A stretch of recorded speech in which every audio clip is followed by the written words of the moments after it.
આપ નિહાળી રહ્યા છો જનતાની જમાવટ આઝાદી સમાચારોની।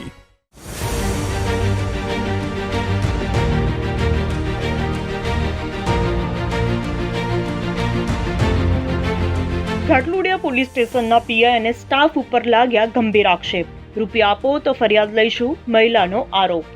અમદાવાદ શહેરમાં દિન પ્રતિદિન ગુનાખોરી વધતી જાય છે અને ઉચ્ચ અધિકારીઓ ગુનાખોરી ઘટાડવા માટે રાત દિવસ એક કરી મહેનત કરી રહ્યા છે। સૌથી મહત્વની વાત એ છે કે અમદાવાદ શહેરના ઘાટલોડિયા વિસ્તારમાં રહેતા હિનાબેન ઠાકોર, જે ચિરાગભાઈ ઠાકોર સાથે છેલ્લા 11 વર્ષથી મૈત્રી કરાર સાથેના સંબંધથી રહેતા હતા, જે બાદ હિનાબેનના પતિ ચિરાગભાઈ દ્વારા તેમના ભાઈઓના ત્રાસથી આત્મહત્યા કરી લીધી હોવાનું જાણવા મળી રહ્યું છે। પતિના મૃત્યુ બાદ વિધવા પત્નીને ચિરાગ ઠાકોરના ભાઈ ભાભી સહિતના લોકોએ ઘરમાંથી તગેડી મૂકવામાં આવતા વિધવા મહિલાએ દવા પી લેતા સોલા સિવિલમાં દાખલ કરવામાં આવી હતી, જ્યાં ઘાટલોડિયા પોલીસ દ્વારા મહિલાની કોઈ જ પ્રકારની ફરિયાદ લેવામાં આવી ન હતી અને ઉપરથી કોરા કાગળ ઉપર સહી કરાવી લીધી હોવાના આક્ષેપો મહિલા દ્વારા કરવામાં આવી રહ્યા છે।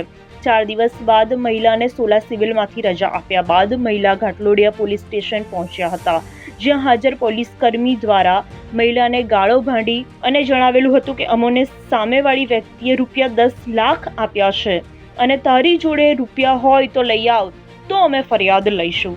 રાજકીય વગ ધરાવતા અને રૂપિયાના જોરે બધાને પોતાના ખિસ્સામાં રાખતા ચિરાગ ઠાકોરના ભાઈ દ્વારા પોલીસમાં મોટા રૂપિયા આપ્યા હોવાના આક્ષેપ વિધવા મહિલા દ્વારા કરવામાં આવી રહ્યા છે। ઘાટલોડિયા પોલીસ દ્વારા મહિલાની ફરિયાદ લેવામાં ન આવતા મહિલા દ્વારા વડાપ્રધાન સહિત મુખ્યમંત્રી, ગૃહમંત્રીને ફરિયાદો કરી ન્યાય મેળવવા અપીલ કરી છે। ત્યારે બીજી તરફ ઘાટલોડિયા પોલીસ સ્ટેશનના પીઆઈ અને અન્ય સ્ટાફ ઉપર મહિલા દ્વારા લગાવવામાં આવેલ ગંભીર આક્ષેપ કેટલા સાચા છે તે સમય આવે ખબર પડી શકે તેમ છે, પરંતુ હાલ તો એક વિધવા મહિલા ન્યાયની ભીખ માંગવા કોર્ટ કચેરીના ધક્કા ખાઈ રહી છે। Bureau report, cameraman Leon D'Souza સાથે સ્ટેફી કુનુરિયા, જનતાની જમાવટ ન્યૂઝ, અમદાવાદ। હું મારા હસબન્ડ એક્સપાયર થઈ ગયા અને હું પોલીસ સ્ટેશન ગઈ હતી, તો પોલીસવાળા મારી ફરિયાદ નહીં લેતા કે તમારા જે બી હોય એ ડોક્યુમેન્ટ બધા લેતા આવો। તો ડોક્યુમેન્ટ બધા મેં આપ્યા હતા, પણ એમને એમ કીધું કે તારી ફરિયાદ કોઈ લેવામાં નહીં આવે। તો મેં કીધું કેમ? તો કે ના, કે પછી મેં મારા હસબન્ડના ઘરે હું ને મારો છોકરો બંને ગયા હતા। તો મારા છોકરાને લઈને ગઈ હતી મેં, મારા સાસુ, પછી મારા મોટા જેઠ, એ બધાને મેં કીધું કે હું મારો છોકરો બંને રહેવા આવ્યા છે, અમને રહેવા દો।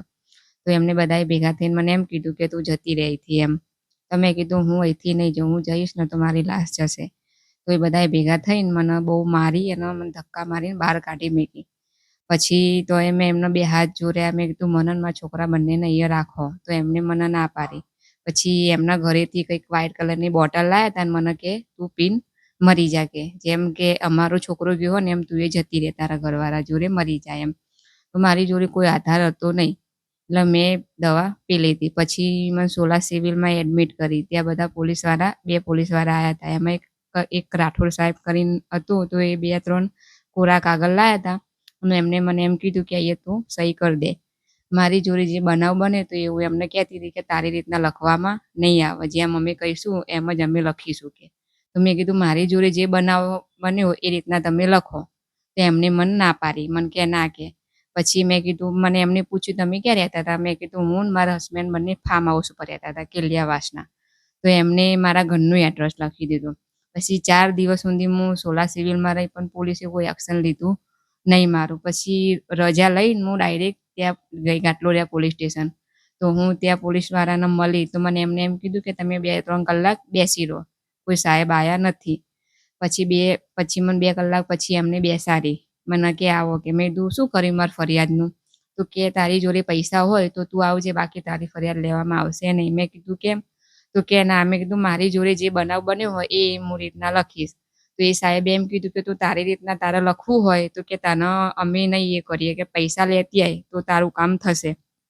મેં એમ કીધું, મેં કીધું મારી જોડે પૈસા છે નહીં, તો કે ના, કે પછી બીજા એક સાહેબ હતા, એમને મને એમ કીધું કે તારી રીતના તારે લખવું હોય તો કે મારે તને અંદર પૂરવી પડશે, કે પછી બીજા એક રાઠોડ સાહેબ આવ્યા ને એ આમ જોર જોરથી બોલવા માંડે કે કેમ આયા હિનાબેન, અહીંયા લાડવા ખાવા આવ્યા છો, દાળ ભાત ખાવા આવ્યા છો, એવું મને કહેવા માંડે।